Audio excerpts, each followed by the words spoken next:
Hello everyone, it's Taisher again. So today we're unboxing my gift. This is one of my followers sent me a gift or subscribers, so I'm gonna show you. And I know what is this because she told me already.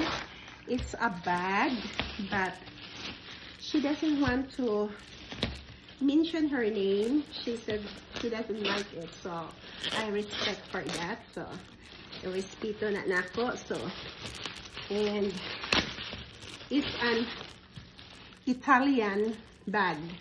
It's made in Italy.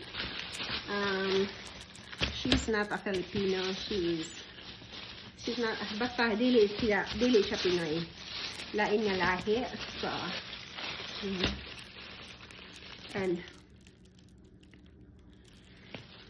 it's kind of expensive. That's the price. I don't know if you can see it, but wow, I'm so happy. At least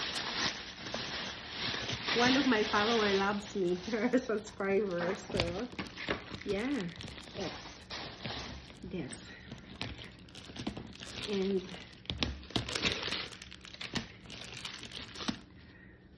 talagang pang nanay na bag. And yeah, wow.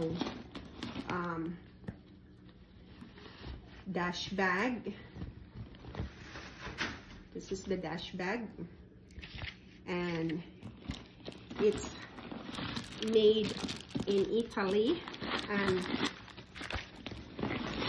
one thing I love this is, look at that.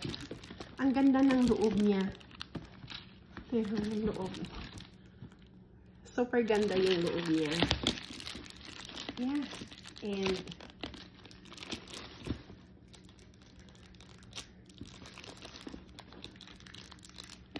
kailangan ko lang tanggalin yung plastic. Pero hindi siya ang hirap niyang tanggalin. Kailangan ng scissor.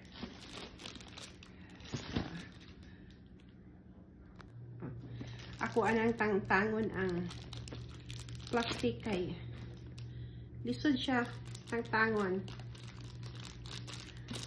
And thank you so much. I love it. Wow. Very nice.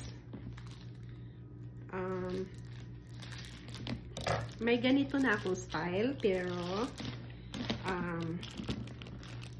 hindi siya itong brand na to. May ganyan ako na style na made in Italy din, Italian purse. Pero hindi itong ano. Mahal kaya siya. Nakakahiya. Mahal siya. Maulaw ko sa naghatag.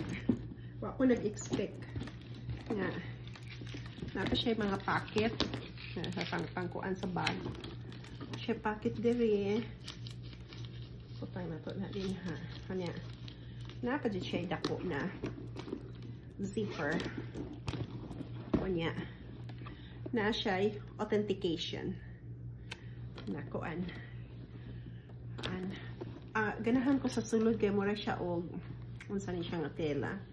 Pero nice kayo ang iyang tela kung makita nimo in person. Yeah. Yan. Magkabilaan pala siya may bulsa. So, pwede ding igano ni Taisher. Pwede ding ibaba. So, ayan yung gift ko. Ang ganda ng gift ng one of my subscriber. Italian purse. Ayan. Maganda to sa may mga maliit na anak. Lagyan mo ng mga diaper, lahat-lahat, diba? Pero malaki na, dako na nga ako ang mga anak, di na sila gagmay. So, anyway, naka-makeup ngayon si Taisher dahil aalis kami. Kaya ako naka-makeup. Walang filter yan, makeup lang. Hindi ako nag-filter. Never ako nag-filter pa. Pero, anyway, Madam, thank you so much. Daghan kaayong salamat. Di man siya makasabot sa ato ang inistoryahan. So, ako ang i-English kaya para masabta niya. Anyway, daghang salamat sa tanan. Thank you so much for watching. Bye for now.